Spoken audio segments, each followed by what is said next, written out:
I sat frozen on the antique sofa as my grandparents calmly explained, "Your cousins need the money more," while the grandfather clock ticked loudly in the corner, where family photos displayed my childhood spent caring for them every weekend for 15 years. The subdued lighting of Wilson & Associates' law office does nothing to soften the tension vibrating through the room. The mahogany conference table gleams under recessed lights, the surface reflecting somber faces of my extended family gathered for the reading of my grandparents' will.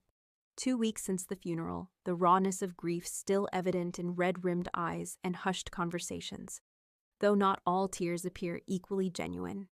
I sit with perfect posture in a chair midway down the table, the seat selected with deliberate neutrality. Not at the head where entitlement might be implied, not at the far end where insignificance is suggested. My black dress, conservative, appropriate, exactly what grandmother would have approved, betrays nothing of my internal state. Across from me, my cousins Tyler and Megan Blackwood exchange subtle glances, their expressions cycling between performative grief and poorly concealed anticipation. Tyler's new Rolex catches the light with each exaggerated gesture of sorrow. Megan's recently acquired designer handbag sits prominently on the table, a strange accessory for a will reading, but perfectly aligned with her constant status signaling. "Thank you all for coming today," Mr. Wilson begins, his voice carrying the practiced gravity of someone who delivers life-altering news as a profession. "We're here to discuss the distribution of Franklin and Eleanor Caldwell's estate according to their final wishes." My Aunt Patricia, my father's sister and mother to Tyler and Megan, dabs at dry eyes with a monogrammed handkerchief. "It's still so hard to believe they're gone," she murmurs, her voice carrying just enough to ensure everyone notices her performance. I remain silent, thinking instead of the countless hours spent at my grandparents' bedside during their final months, the medication schedules I maintained while working full-time, the medical bills I helped pay when their insurance claims were denied, the quiet conversations with grandfather about his legacy, his values, his hopes for how his life's work would benefit the family. Mr. Wilson adjusts his glasses and begins reading the formal legal preamble of the will, the archaic language washing over the room like a sedative. I notice Uncle Robert checking his watch, Aunt Patricia straightening her jewelry, Tyler scrolling through his phone beneath the table. Only my father seems genuinely present, his grief authentic and his attention respectful. "Now to the distribution of assets," Mr. Wilson continues, the shift in his tone recapturing wandering attention. "The Caldwell family home at 1452 Oakwood Drive, valued at approximately $875,000, along with all its contents and associated property." The room collectively holds its breath. "Is bequeathed to Tyler and Megan Blackwood, to be shared equally between them." My expression remains neutral despite the unexpected announcement.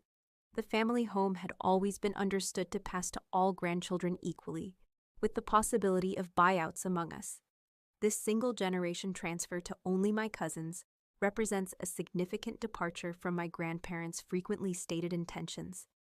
Tyler and Megan exchanged triumphant glances, their performance of grief momentarily forgotten in the glow of acquisition. Additionally, Mr. Wilson continues, the Caldwell investment portfolio, currently valued at approximately $1.2 million, is to be distributed as follows: 60% to Tyler Blackwood, 40% to Megan Blackwood. A heavy silence falls over the room.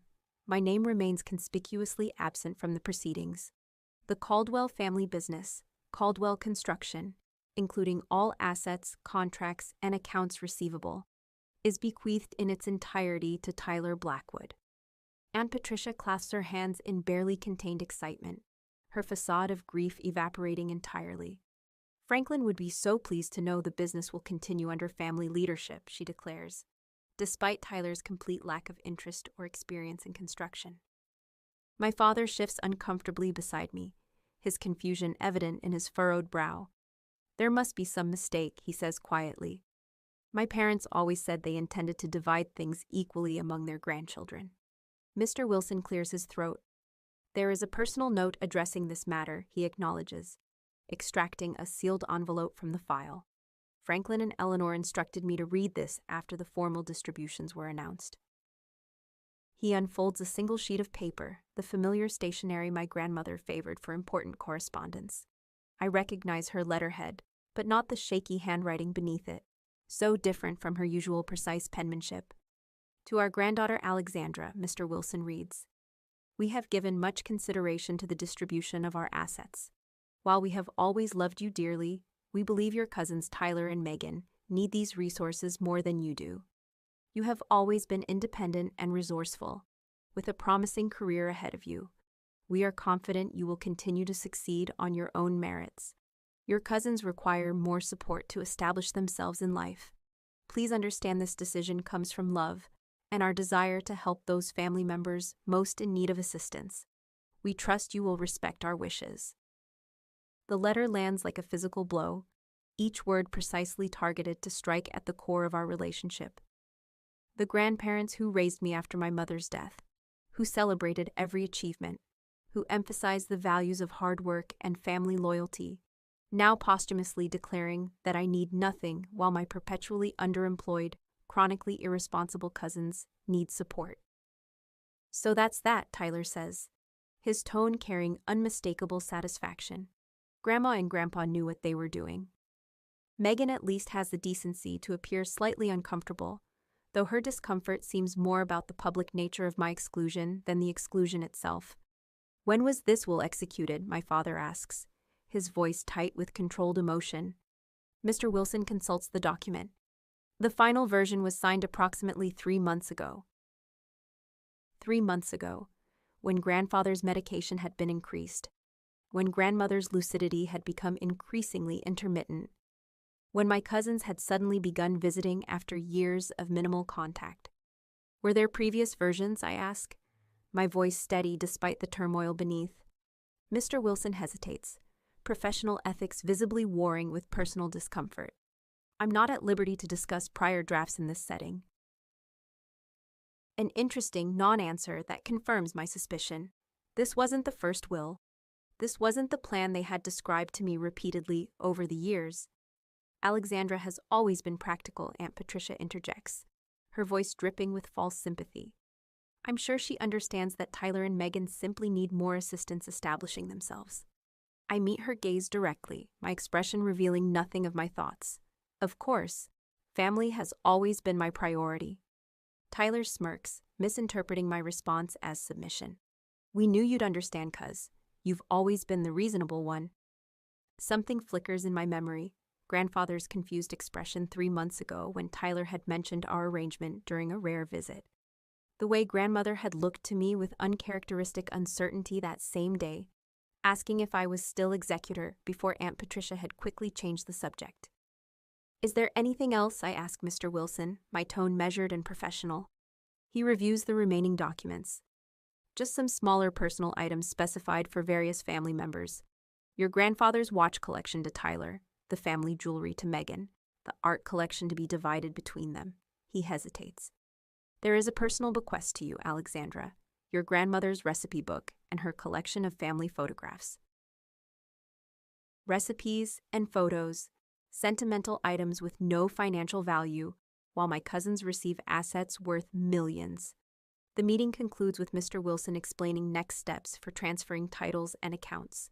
Tyler immediately begins discussing selling the family home. "To liquidate our asset," he says, as if the house where our grandparents lived for 50 years, where I spent every weekend of my childhood, is nothing more than a line item on a balance sheet. As family members gather their belongings, Aunt Patricia approaches, her expression a masterpiece of performative compassion. "Alexandra, dear, I hope there are no hard feelings. Franklin and Eleanor simply wanted to ensure everyone's needs were met." "I understand completely," I reply, my voice neutral. Family was everything to them.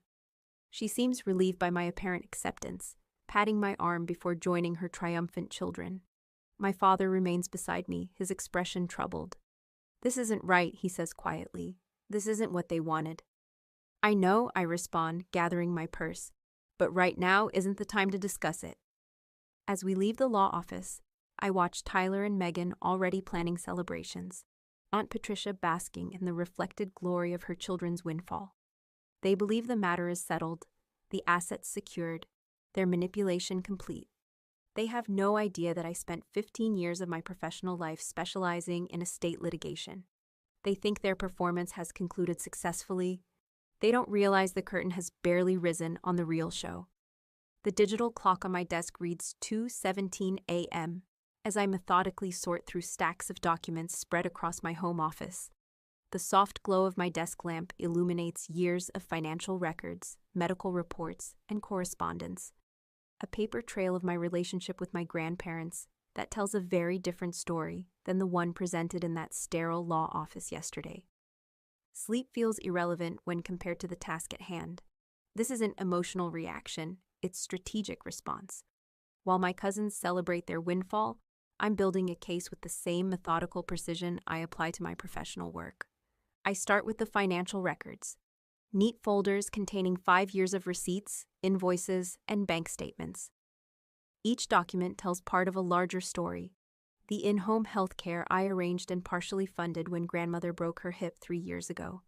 The specialized memory care support I coordinated and subsidized when grandfather began showing signs of cognitive decline. The household expenses I quietly covered when their fixed income proved insufficient against rising costs. All told, nearly $187,000 of my personal funds invested in their care and comfort during their final years. Funds I never mentioned or requested reimbursement for, because that's what family does. Or at least that's what I thought family does. I organize these records chronologically, creating a clear timeline of my involvement in their daily lives. Adjacent to this, I place a second timeline, documented visits from Tyler and Megan based on the caregiver's logs I insisted on maintaining. The contrast is stark. My name appears nearly daily for 5 years. My cousins' names appear sporadically until a sudden cluster of visits beginning 4 months ago. 4 months ago, just before the new will was drafted. My phone buzzes, a text from my father. "Are you okay? Couldn't sleep thinking about today." "Working on something," I reply. "We'll call tomorrow." I turn next to the medical records, copies provided to me as their healthcare proxy, a role I had assumed 5 years earlier when it became clear someone needed to coordinate their medical care.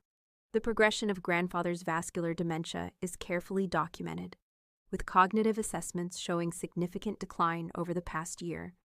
Grandmother's records detail her increasing dependence on pain medication following her hip replacement, medication that affected her decision-making capacity.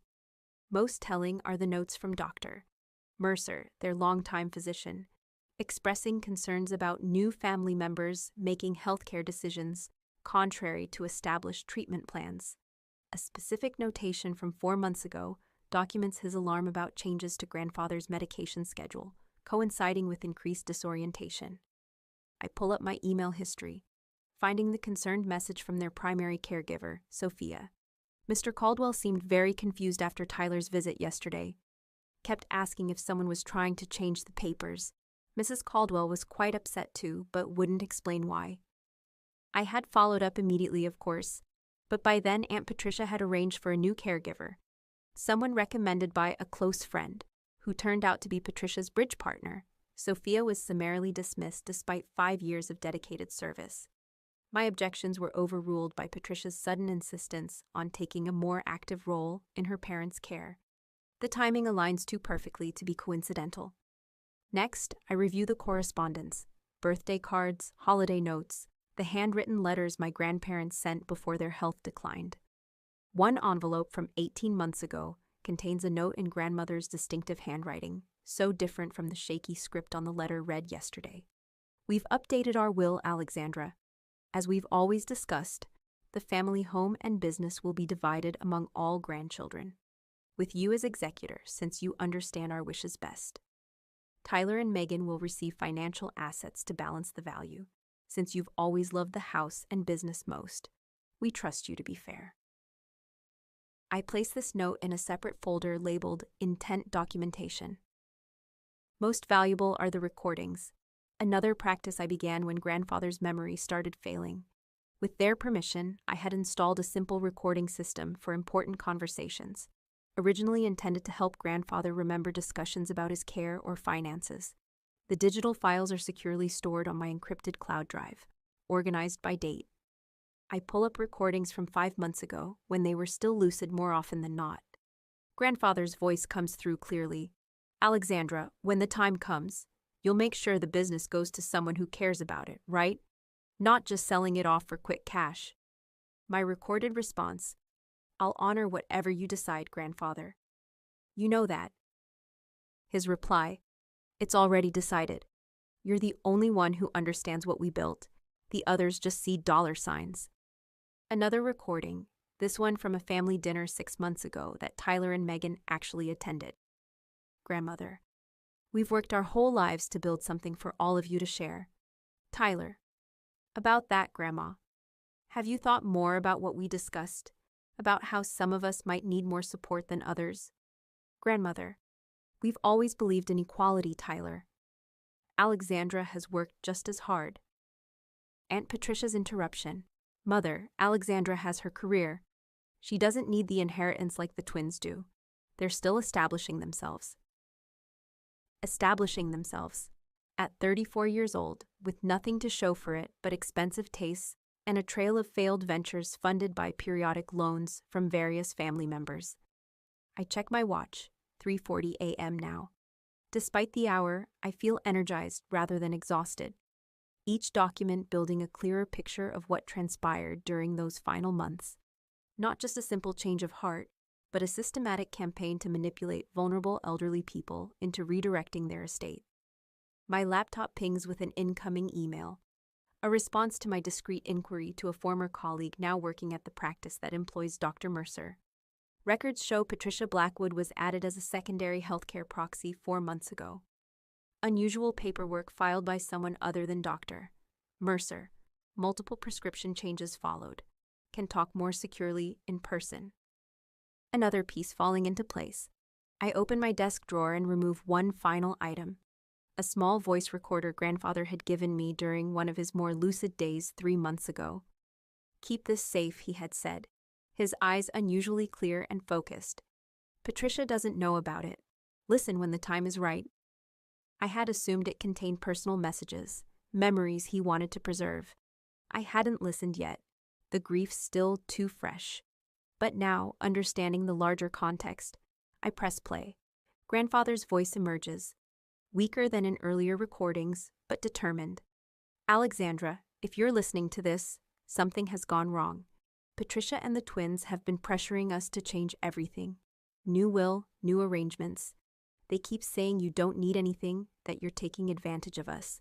Eleanor and I know that's not true, but they come every day now. The new caregiver gives me pills that make it hard to think. Patricia takes papers away before I can read them properly. I've signed something, but I don't remember what. If it says we've cut you out, it's not true. Not what we want. Find James Wilson. He has the real will from last year. This recorder. Hide it. Patricia searches your things when you're not here. The recording continues, documenting multiple conversations between my grandparents and my aunt and cousins. Conversations where my elderly grandparents are clearly confused, where leading questions are asked repeatedly, where subtle threats about having to move to a facility are made when they resist. The final recording, dated just weeks before their deaths, captures grandmother's distress. I don't understand why Alexandra isn't named anymore. We always said, Franklin, didn't we always say? Patricia's voice interrupts. Mother, we've been over this. Alexandra has taken advantage of your generosity for years. The new will makes things right. Now take your medication and rest. I sit back in my chair. The evidence laid out before me in irrefutable detail. Not just a family disagreement about inheritance, but a coordinated campaign of undue influence, possible medical manipulation, and exploitation of vulnerable adults, against people who loved them, who trusted them, whose care I had dedicated years of my life to ensuring. The first gray light of dawn filters through my blinds as I begin organizing everything into a comprehensive file, not acting from emotion, but methodically building a case that will be impossible to dismiss. Each document, each recording, each medical record carefully labeled and cross-referenced. My phone buzzes again, Tyler this time, demonstrating his usual remarkable insensitivity. Having movers come to grandparents' house next week. Anything you want before we clear it out? thinking of listing with a luxury realtor. The family home where I spent every summer of my childhood. Where grandfather taught me to build my first birdhouse in his workshop. Where grandmother showed me how to make her famous apple pie in the kitchen with the blue tile backsplash she had selected so carefully. All to be cleared out and sold to the highest bidder. I don't respond to the text. Engaging now would be premature, revealing my hand before all pieces are in place. Instead, I make 3 calls, timing each to coincide with the beginning of the business day. First, to James Wilson's law office, requesting an urgent appointment regarding inconsistencies in the Caldwell estate execution. Second, to Dr. Mercer, citing my healthcare proxy status and requesting a formal statement regarding my grandparents' cognitive capacity during their final months. Third, to Michael Donovan, the most respected estate litigation attorney in the state, and fortunately a former colleague from my early career. Michael, it's Alexandra Caldwell. I need your expertise on a case of undue influence and potential elder abuse. It's personal. His response is immediate and reassuring. Send what you have. I'll clear my morning. By 8 a.m., I've compiled, organized, and secured digital copies of everything. The physical evidence is arranged in labeled folders, ready for legal review. My approach isn't fueled by hurt or anger, though both emotions exist beneath the surface. This is strategic response, methodical compilation of facts that tell the true story. Tyler and Megan believe they've secured their windfall through manipulation and deception. They have no idea what's coming. Michael Donovan's office projects exactly the image a top-tier estate litigation attorney should maintain. Understated elegance that conveys competence without ostentation. The wall of law books behind his desk may be largely ornamental in the digital age, but they send a clear message to clients: tradition, authority, permanence. I sit across from him, back straight, emotions carefully contained as he methodically reviews the evidence I've compiled. 3 hours into our meeting, his expression has transformed from professional interest to focused determination. This is one of the most comprehensive cases of undue influence I've seen in 20 years of practice, he says finally, removing his reading glasses. The timeline alone is damning, the sudden involvement of previously absent family members coinciding perfectly with changes to healthcare providers, medication adjustments, and dramatic estate revisions. But is it enough, I ask? The question practical rather than emotional. The current will was properly executed, signed, witnessed, notarized? Michael's smile is subtle but confident. Proper execution doesn't overcome substantive defects. The medical records clearly document cognitive decline. The recordings establish undue influence and misrepresentation. The documentation of your consistent caregiving versus their abrupt appearance creates a compelling narrative. He arranges the folders with practiced precision. What I find most persuasive are your grandparents' own words, both in the recordings and their previous correspondence. Their consistent intent over years, suddenly reversing months before death, immediately following increased contact with previously uninvolved family members. Aunt Patricia will claim they simply changed their minds, I observe, that they saw my cousins needed more support. Yet that claim is directly contradicted by your grandfather's secret recording and your grandmother's documented confusion about your removal. Michael taps the folder containing the transcripts. The statement that you're taking advantage of them is particularly telling. There's zero evidence to support that assertion, and substantial evidence to the contrary. Your financial contributions to their care alone refute it completely. I nod, absorbing his analysis. What's our approach? Multifaceted, he replies, shifting to strategy. First, we file a formal contest to the will on grounds of undue influence and diminished capacity. This initiates the legal proceedings and puts the executor on notice. James Wilson, I clarify, the attorney who oversaw the will execution, who, interestingly, seemed uncomfortable with the proceedings based on your description. That's significant. Michael makes a note. Second, we submit a comprehensive evidence package to the probate court. Everything you've compiled, plus expert analysis of the medical records and authentication of the recordings. Timeline? Initial filing by tomorrow afternoon. Evidence submission within 10 days. Then we request an emergency injunction to prevent any disposition of assets until the contest is resolved.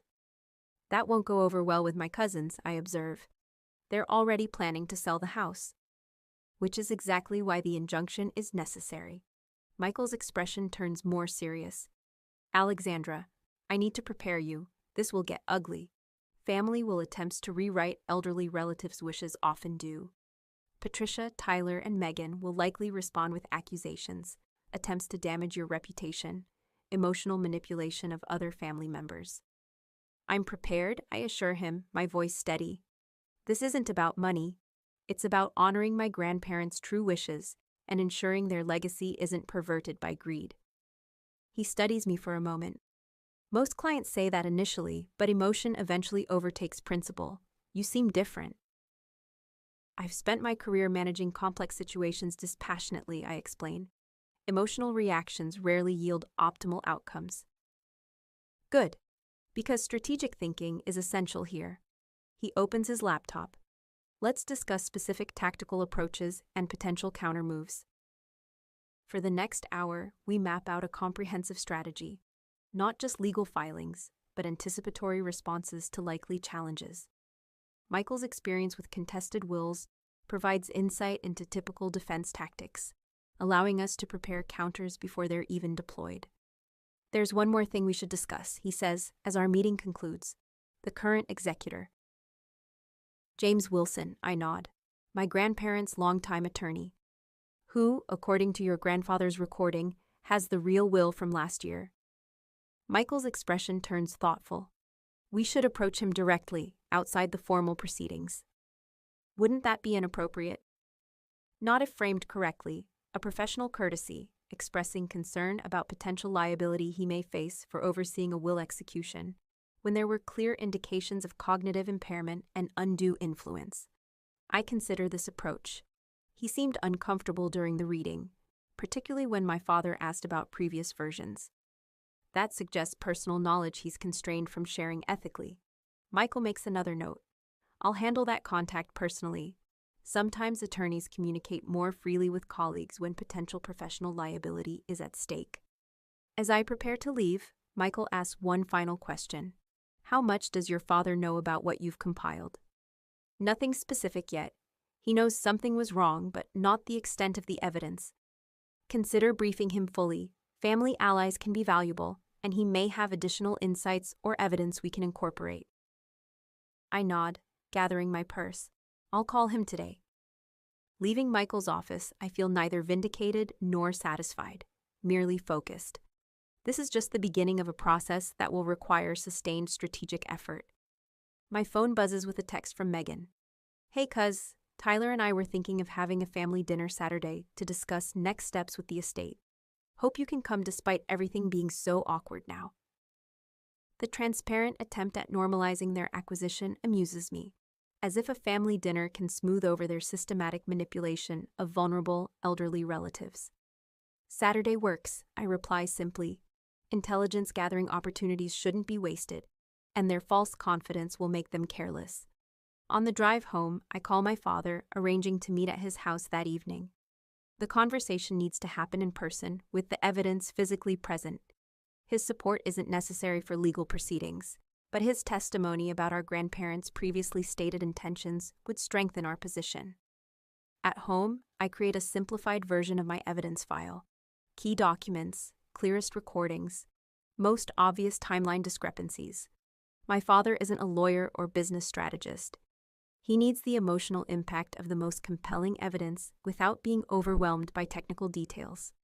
That evening, seated at his kitchen table, I watch his expression cycle through shock, grief, and finally cold anger as he reviews what I've prepared. They did this to my parents?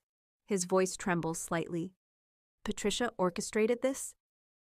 The evidence suggests a coordinated effort, I confirm, keeping my tone measured despite his visible distress. Medication changes, caregiver replacement, sudden regular visits after years of minimal contact, all culminating in a complete revision of their estate plan, contrary to their long-stated intentions.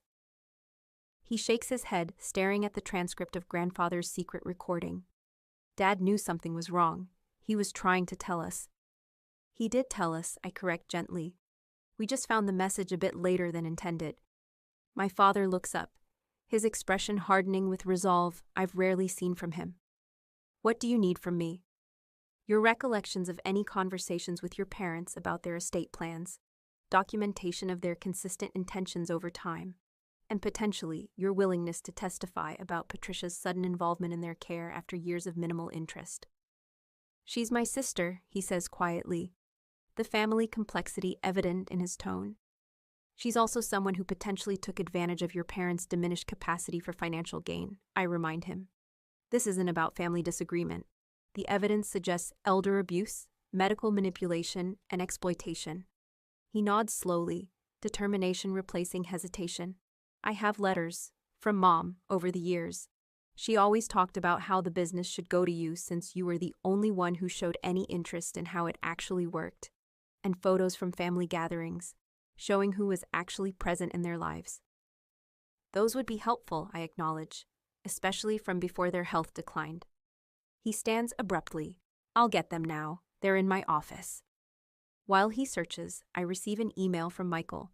Had preliminary discussion with James Wilson. As suspected, he has significant concerns about the circumstances surrounding the final will execution. Meeting scheduled for tomorrow morning. We'll update afterward. Another piece falling into place. Wilson's cooperation could potentially short-circuit lengthy legal proceedings. My father returns with a shoebox full of correspondence, decades of birthday cards, holiday letters, informal notes. Mom kept carbon copies of important letters, he explains. Old habit from her days as a school secretary. She'd send the original but file the carbon copy in her personal records. We spend the next 2 hours sorting through this unexpected treasure trove of documentation. The pattern is unmistakable. Consistent references to equitable distribution among grandchildren, specific mentions of me taking over the construction business, since Alexandra is the only one who ever showed interest in how buildings actually get built, and frequent concerns about Tyler and Megan's financial irresponsibility. One letter from just 7 months ago is particularly direct. We worry about Tyler and Megan's spending habits. We've decided to place their portion of the financial assets in a structured trust, rather than direct inheritance. Alexandra will help oversee this as executor since she understands our concerns about their impulsive decisions. A structured trust, completely absent from the current will, which gives them unfettered access to substantial liquid assets. This is exactly the kind of documentation we need, I tell my father, setting this letter aside for immediate scanning, clear evidence of their actual intentions before outside influence intervened. His expression reflects both satisfaction and sadness. Will this be enough to fix things? It significantly strengthens an already compelling case, I assure him. Michael believes we have strong grounds for having the current will invalidated. And then what happens? If we succeed in invalidating the recent will, the court would likely revert to the previous valid will, the one grandfather referenced from last year. I organize the most relevant letters into a separate stack. Based on the evidence, that version divided assets more equitably and reflected their actual wishes. My father nods, his expression thoughtful. You know this isn't just about the inheritance, right? For me, it's about honoring their actual wishes. About not letting Patricia and the twins manipulate them in their vulnerable state. I understand, I assure him. The principle matters more than the assets. As I prepare to leave with the relevant documents safely secured for scanning, my father asks one more question. Have you talked to Uncle Robert about this? Patricia's husband? He was always more level-headed than she was. An angle I hadn't fully considered. I assumed he was aligned with Patricia. Their marriage has been mostly separate lives for years, my father reveals.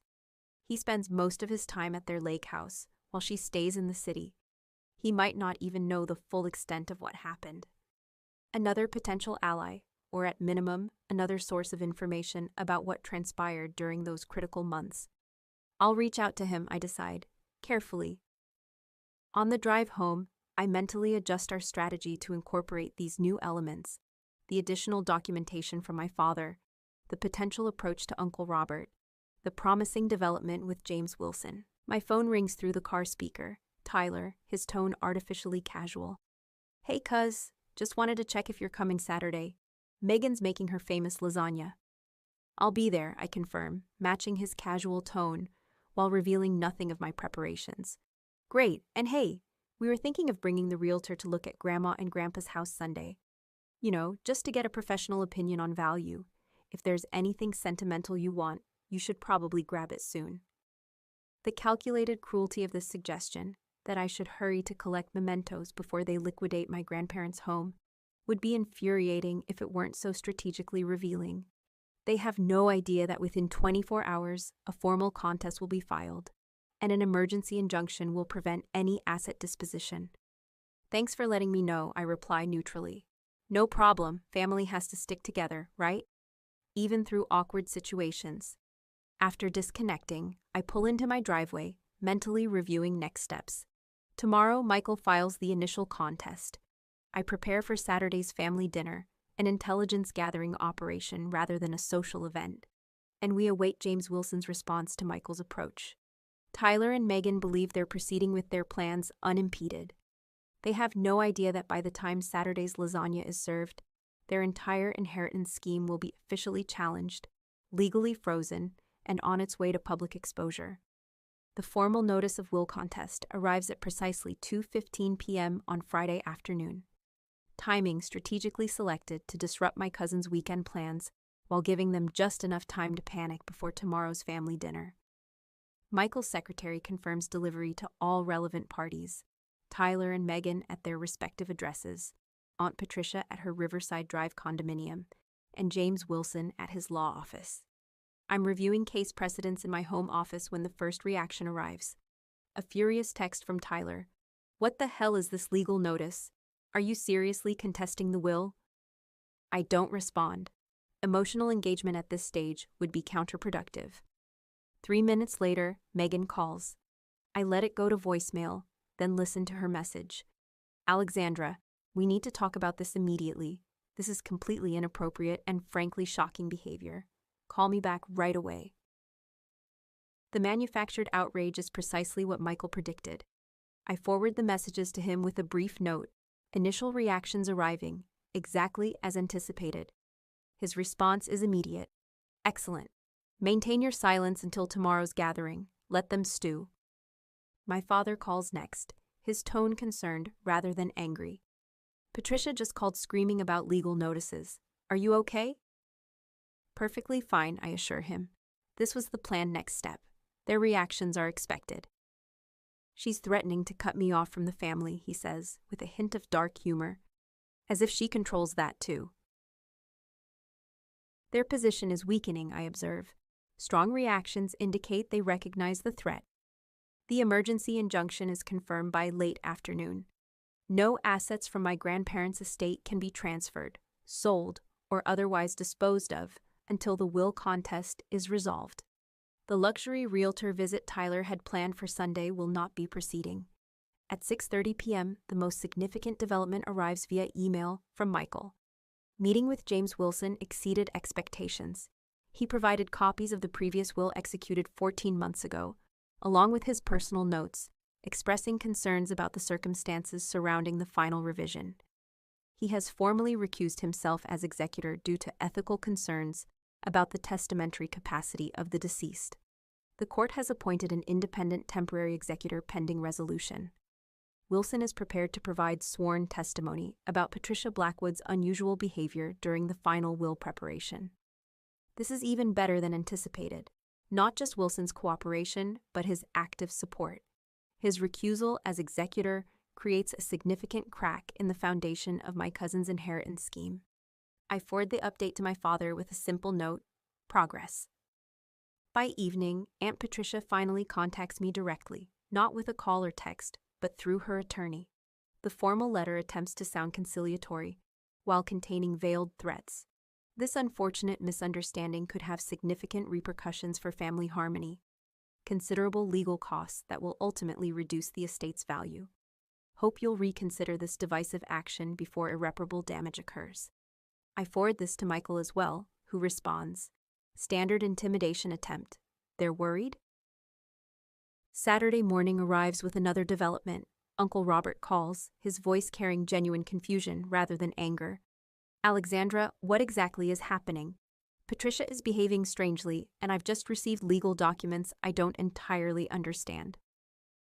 I've filed a formal contest to Grandma and Grandpa's will, I explain calmly. There's substantial evidence suggesting the final version was executed under conditions of undue influence and diminished capacity. A long pause follows. I've been at the lake house for months. Patricia said your grandparents wanted to simplify their estate plan. That's all I knew. Would you be willing to meet to review the evidence I've compiled? It's quite comprehensive.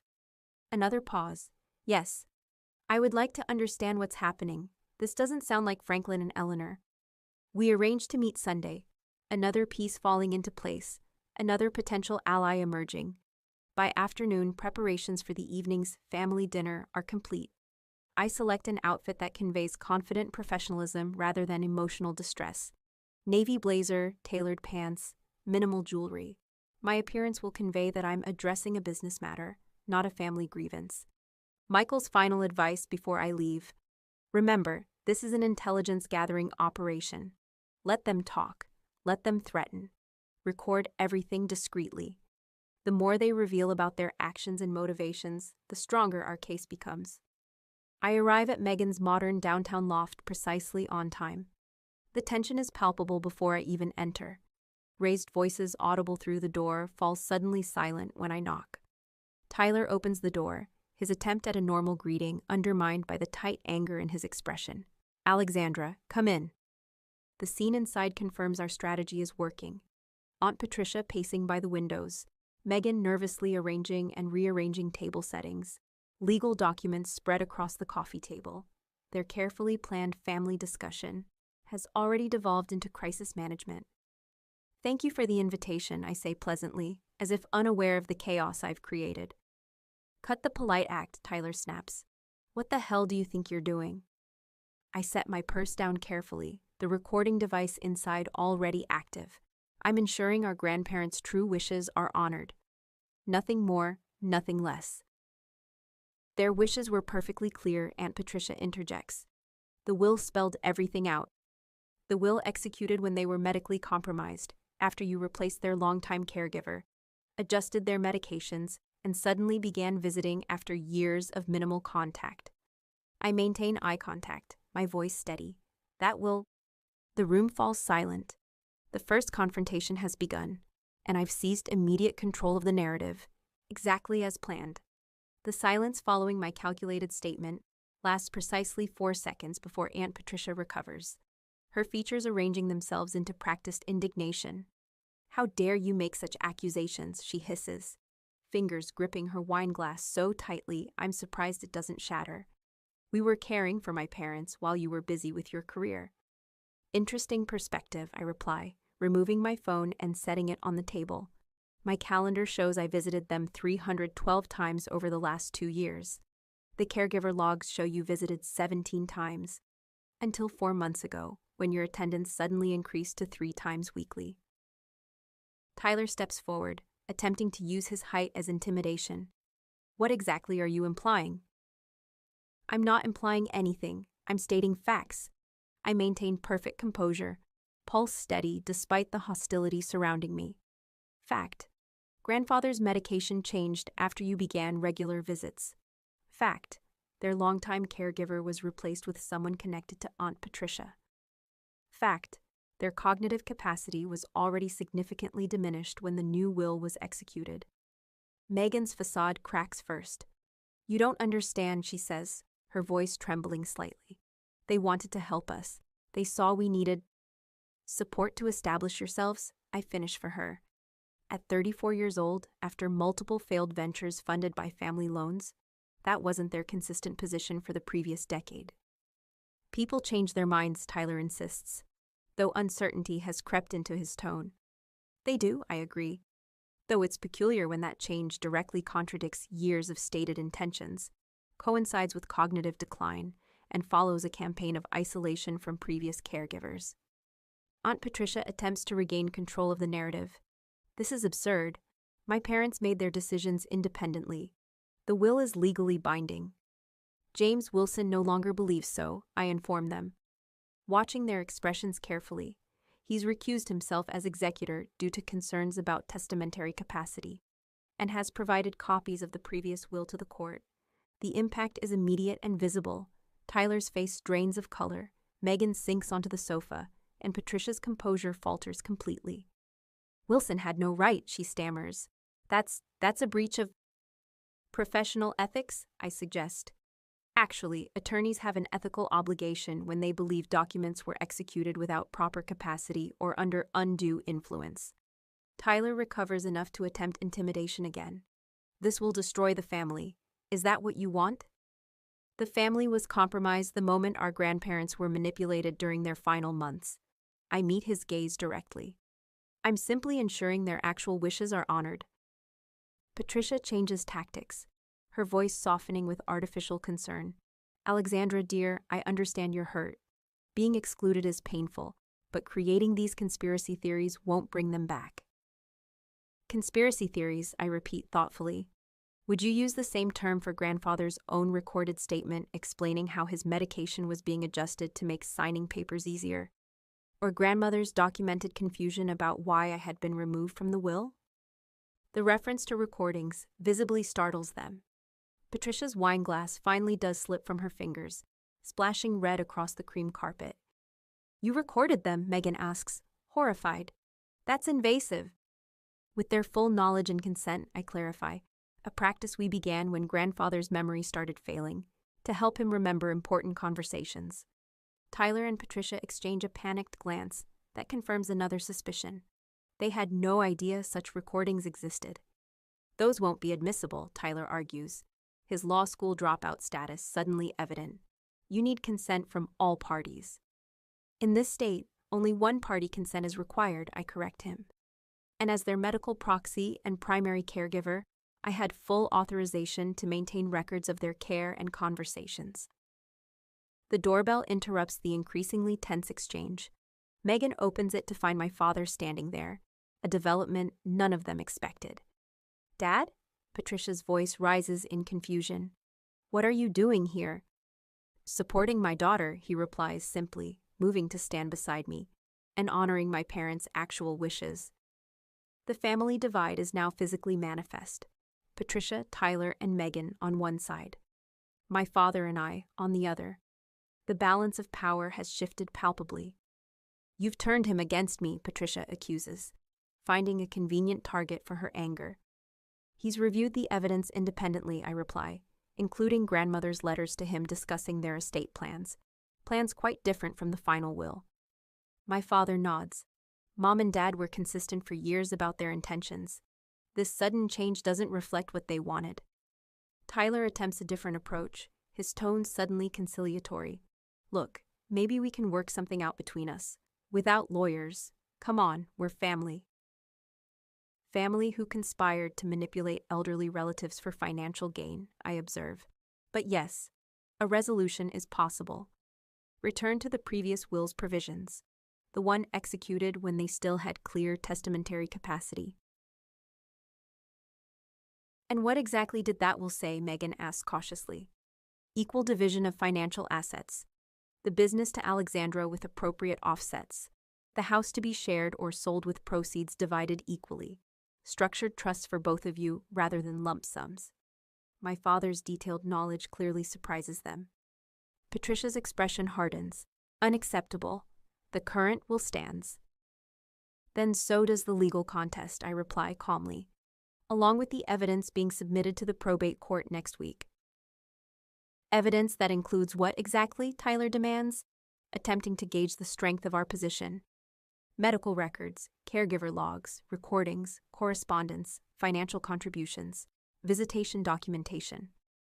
I list each category methodically. And witness statements from caregivers, physicians, and now James Wilson himself. The comprehensive nature of the evidence visibly impacts their confidence.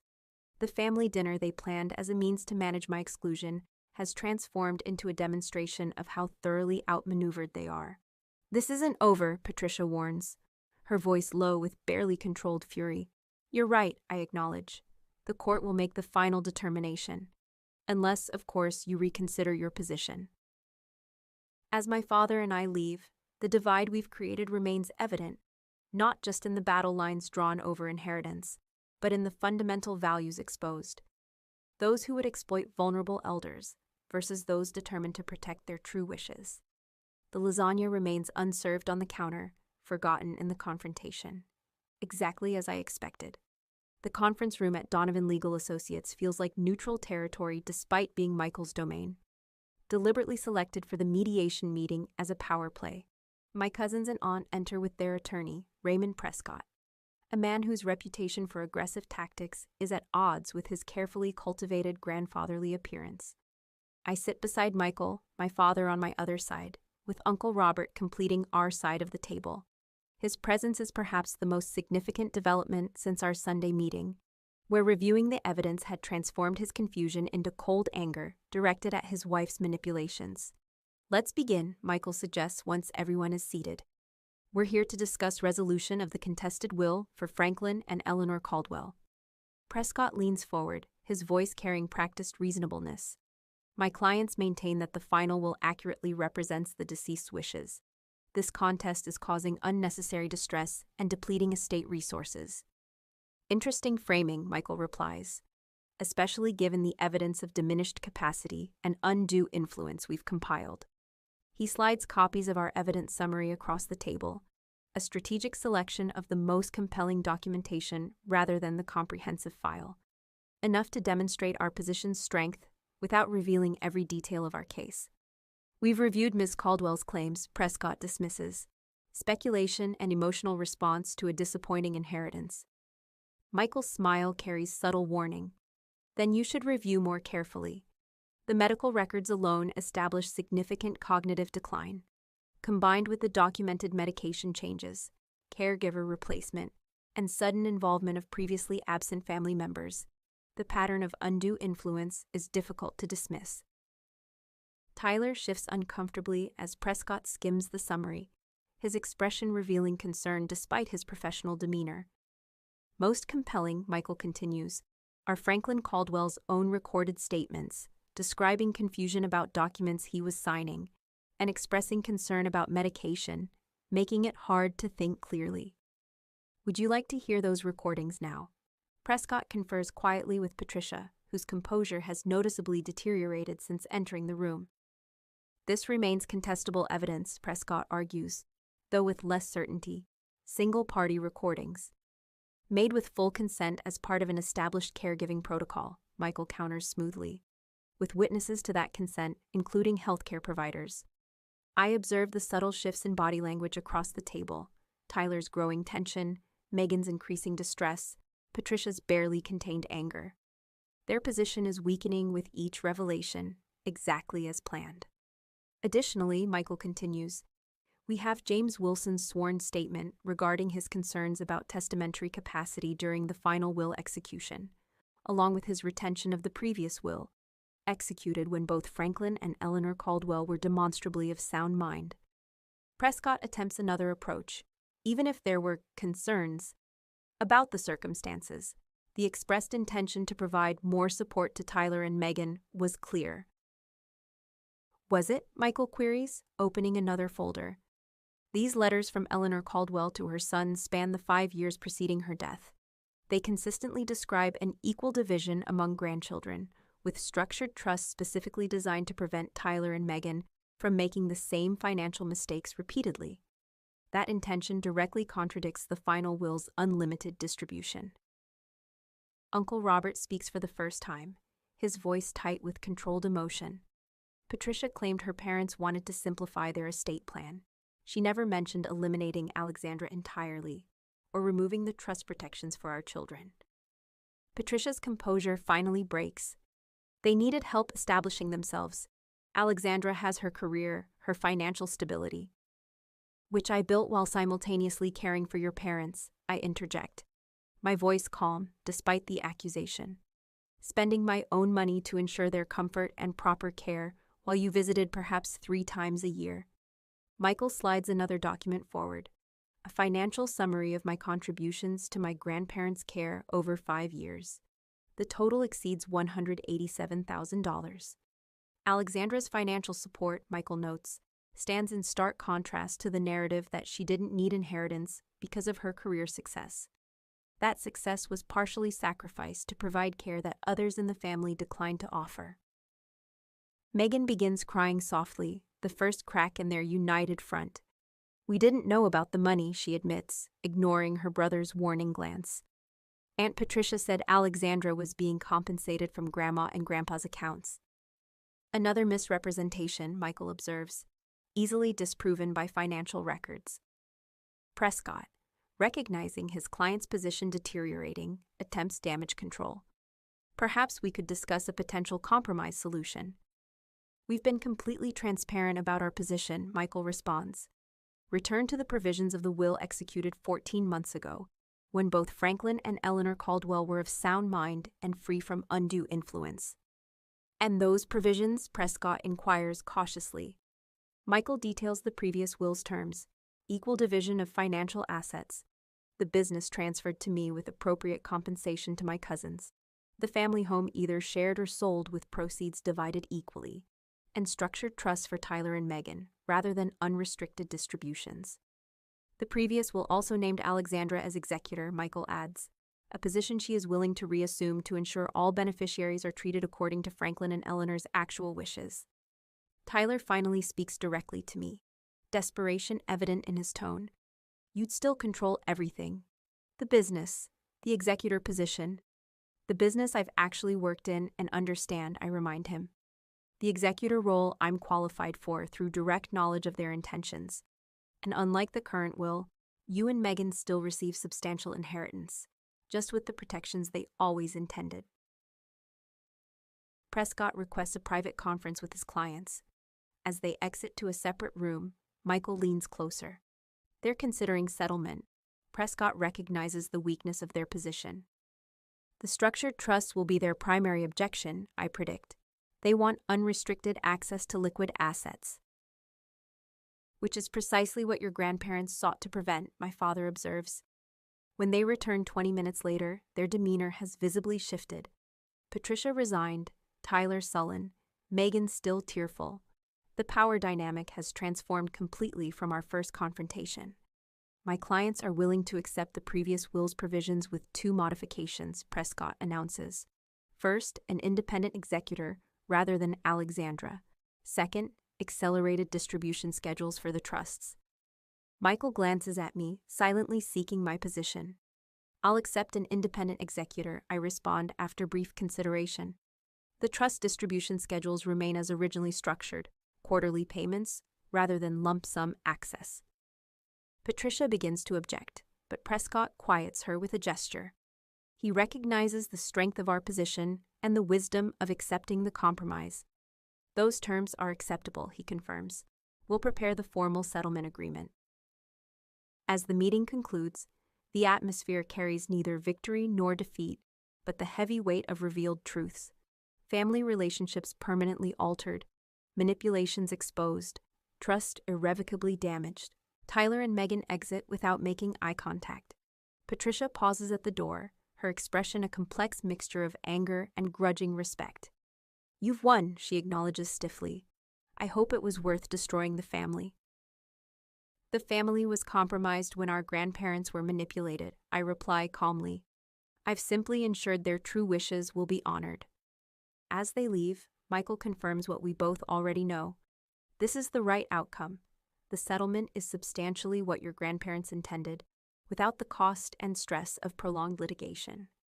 The showdown has concluded exactly as planned, not with emotional confrontation, but with strategic resolution that honors my grandparents' actual intentions.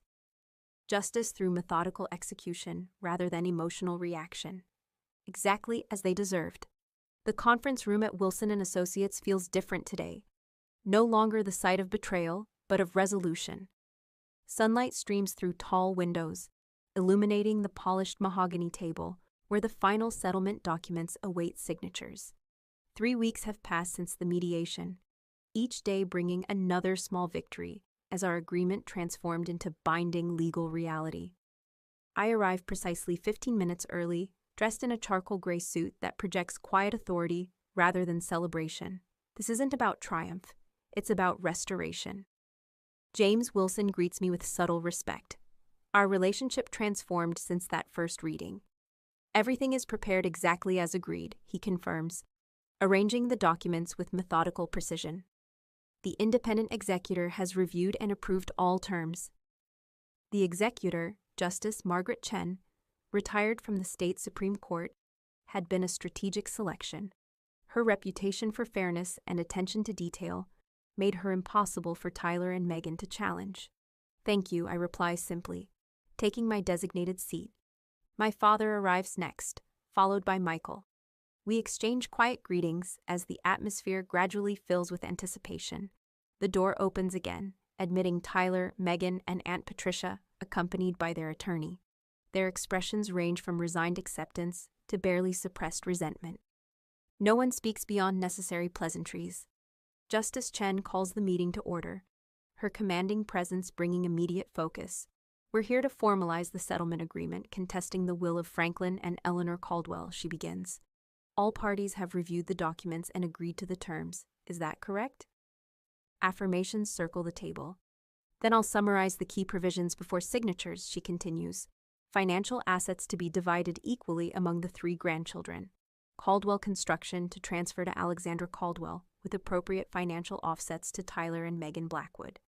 The family residence to be sold with proceeds divided equally. Trusts established for Tyler and Megan Blackwood with quarterly distributions, rather than lump sum access." Tyler shifts uncomfortably at the trust stipulation, but remains silent. The fight has left him, a realization, perhaps, that this outcome is indeed what our grandparents had intended. Additionally, Justice Chen continues, "Personal items will be distributed according to the list attached as Exhibit C, with sentimental objects divided as specified by the independent assessment." The assessment, conducted by a neutral appraiser, had cataloged every item in my grandparents' home, from valuable antiques to cherished photographs. The process revealed another layer of my cousin's character. They had claimed items of monetary value while expressing no interest in family photographs or handwritten recipe cards. "If there are no objections, we'll proceed with signatures." The signing process unfolds with formal precision, each party applying their signature to multiple documents, each page initialed, every signature witnessed and notarized. The mechanics of resolution replacing months of conflict. When the final signature is applied, Justice Chen reviews the complete documents once more before nodding with satisfaction. The settlement is now binding. Distribution will proceed according to the timeline in Appendix A. Patricia stands abruptly, gathering her belongings without making eye contact. "Let's go," she instructs her children, her voice tight with controlled emotion. Megan hesitates, then turns to me. "I didn't know about your financial contributions to Grandma and Grandpa's care," she offers awkwardly, "or how often you visited them." "I didn't do it for recognition," I reply simply. Tyler says nothing, following his mother toward the door. At the threshold, Patricia pauses, turning back with a final bitter observation. "I hope you're satisfied." "This isn't about satisfaction," I counter calmly. "It's about honoring their wishes. It always was." After they leave, the remaining participants complete the necessary administrative details. As we prepare to depart, James Wilson approaches, his expression carrying something like admiration.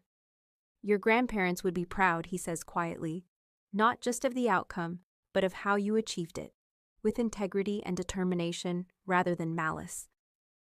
"Thank you," I reply, genuinely appreciative of his assessment. Outside the building, standing in the clear autumn sunshine, my father places a hand on my shoulder. "It's over," he observes, with evident relief. "This part is," I acknowledge. "The rebuilding comes next." Michael shakes my hand firmly. "One of the cleanest resolutions I've seen in a contested will case. Your strategic approach made the difference." As they depart, I remain momentarily on the steps, feeling neither triumphant nor vindicated, but simply at peace. The settlement doesn't erase what happened during my grandparents' final months, but it ensures their legacy will be preserved as they intended. Looking toward the future, I envision Caldwell Construction continuing under my guidance, the structured trusts providing for my cousins without enabling their worst tendencies. and the family home, though sold, remaining symbolically shared through equal distribution. Justice accomplished not through emotional reaction, but through methodical strategy. Not through vengeance, but through restoration. Exactly as my grandparents would have wanted. 1 year after the settlement, I stand in the newly renovated offices of Caldwell Construction, surveying what has been preserved and what has changed. The company my grandfather built from nothing now thrives under my direction, its legacy secured rather than dismantled for quick profit. The anniversary wasn't planned, simply a coincidence of timing that brings the journey into sharp perspective. 12 months of methodical rebuilding, strategic growth, and careful stewardship of what was nearly lost. My office retains grandfather's old desk, restored rather than replaced, while integrating modern technology and efficient design. A perfect balance of tradition and progress, exactly as he would have appreciated. A knock at the door interrupts my reflection.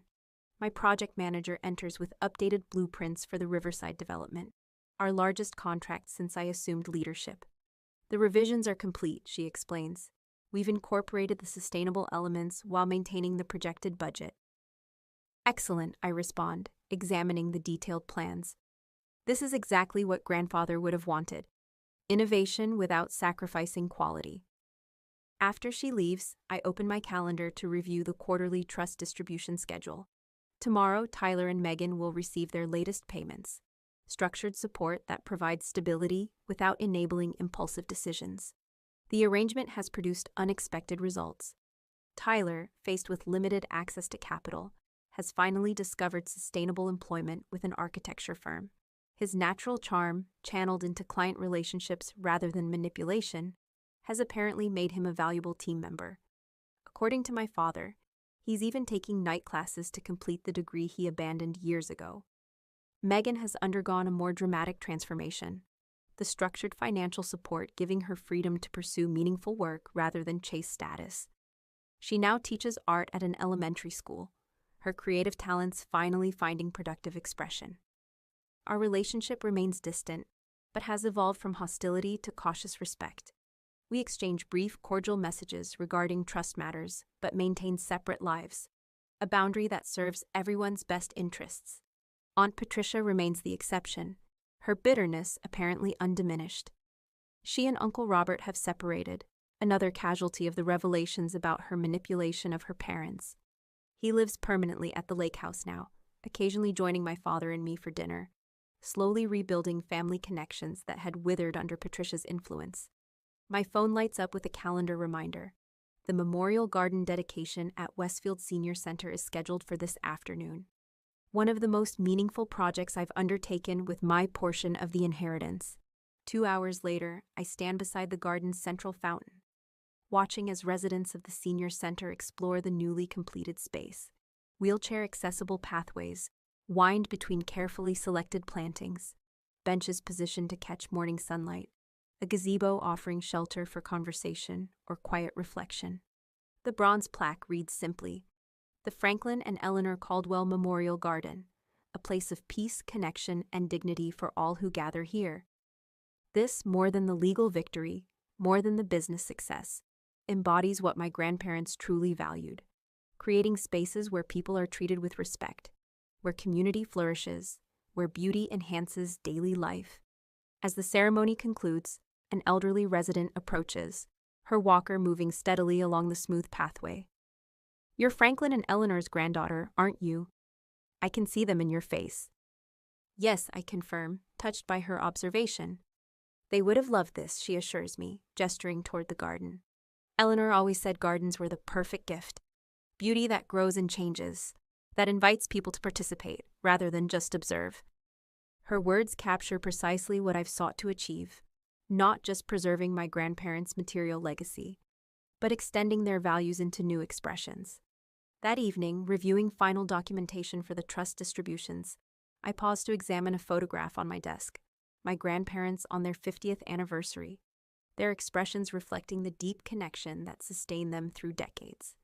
I had found it in a forgotten album while clearing their home, this moment of genuine joy, preserved by chance. The family home had sold quickly, its proceeds divided as agreed. Yet before the sale, I had methodically documented every room, preserving the spatial memory of where life events unfolded, where traditions were maintained, where family history resided. Those records, along with carefully selected mementos and photographs, now serve as touchstones of connection, physical links to values that transcend material possessions. My father calls as I'm completing the trust paperwork. "Just checking in," he says warmly. "I drove by the senior center garden today. It's wonderful, Alex." "Thank you," I reply. It feels right, creating something permanent that reflects what they valued. "They would be proud," he affirms, "not just of what you've built, but of how you've done it, with integrity, with purpose." After we disconnect, I finalize the quarterly distribution authorizations with my signature, not merely fulfilling a legal obligation, but honoring the balanced approach my grandparents had always intended: support without enabling, opportunity without irresponsibility. As evening settles, I close my grandfather's desk, the smooth wood reflecting generations of careful stewardship. The contested will that once threatened to dismantle this legacy now exists only as a footnote in legal records, its distortion of intent firmly corrected. What remains isn't just the equitable distribution of assets, but the preservation of principles, the values that defined my grandparents, now extending into new manifestations, touching more lives, creating ripples beyond what they might have imagined. Their true legacy secured not through emotional reaction, but through strategic restoration. Not through vengeance, but through vision, exactly as they deserved.